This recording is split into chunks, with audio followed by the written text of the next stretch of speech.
Hello everybody, my name is Dratnos, and welcome back to another PTR testing video. This one is a council boss. I think you can fight this third or fourth or something early in the raid. And there's three bosses. There's the bear, Urktos, Pip, the fairy dragon, and there's a dryad as well. The bear is the only one that moves and cooperates with your tank. The others just kind of jump around and root themselves, although we could sometimes get them to take a couple of steps, so maybe there's some way to do that somewhat reliably, because right now you can see we don't have them all stacked up. The bear does have about twice as much health as the other two, a little bit less than twice as much. So you're going to want to be kind of bringing the bear on top of one of the others and then cleaving off of that target, like primary targeting either Pip or the dryad. So they each have their own separate set of mechanics, and they also each have an ultimate ability. And then if you kill one of them, you get like 10 seconds to kill all of them, or else the first one will heal, and will heal for more on the higher difficulties. And on LFR, I think it doesn't even heal at all. So let's talk about these ultimate abilities. The first one here is this Blinding Rage that the bear is doing. And in order to stop that one, you need to turn the bear into a duck. Now, how does turning things into a duck work? Well, Pip cast Polymorph Bomb on people, which turns them into a duck, and the duck can then run over 3 of those poisonous flowers that are on the ground. And once you do that, then you get an extra action button that lets you turn out of a duck, but you polymorph anybody else that's within your circle into a duck, and that can also hit the bear, but only when the bear is doing that rage ability.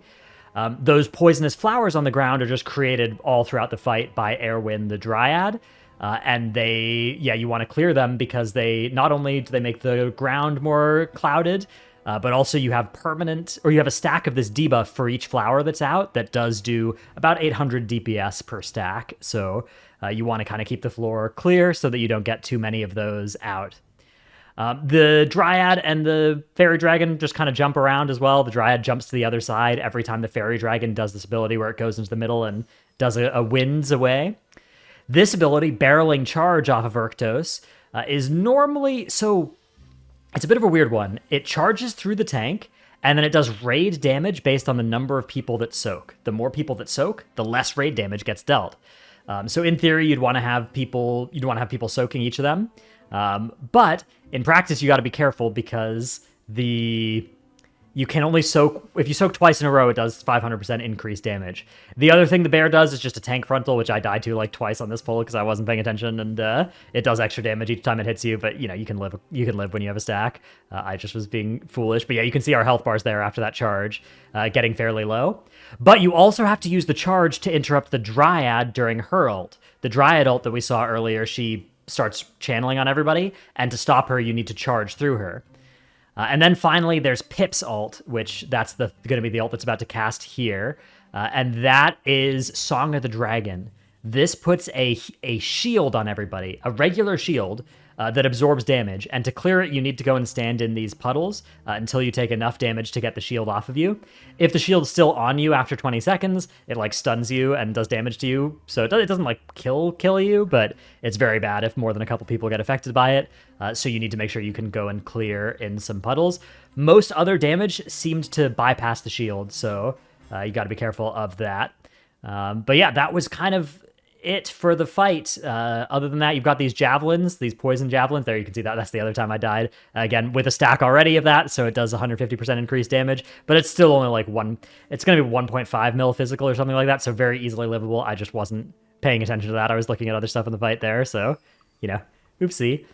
Not a Prot Warrior problem either. Prot Warrior definitely fine. Definitely totally was feeling pretty good during this testing. I'm going to be testing on all the different tanks during these different test periods, and I actually was quite liking Prot Warrior. Even the set bonus was doing a lot of damage, but yeah, okay, so then the only other thing about this fight on PTR, I'm going to skip ahead a little bit because they gave it a lot of health on PTR. They gave this thing lots of health for the testing. But yeah, you can see again, here's the bear ulting, and then we're going to have a duck run on top of it, and then the duck is going to unpolymorph themselves and break out the bear. And if you don't do that in time, you're going to wipe. Basically, all 3 of the ults will do big problems if you don't play around them. If that bear finishes the cast, not only does it do more damage every tick, at the end, the bear gets a permanent 500% damage taken increase, or damage done increase. So you got to make sure you polymorph it. And then, yeah, you're just kind of even cleaving, mostly focusing on the one that's not the bear. Here's again, okay, so here's this construct thicket ability that Erwin's going to do as her ult. And you need to make sure she gets charged through to interrupt it. If she doesn't get charged through, then that's also going to, I think, wipe you. So you stop that.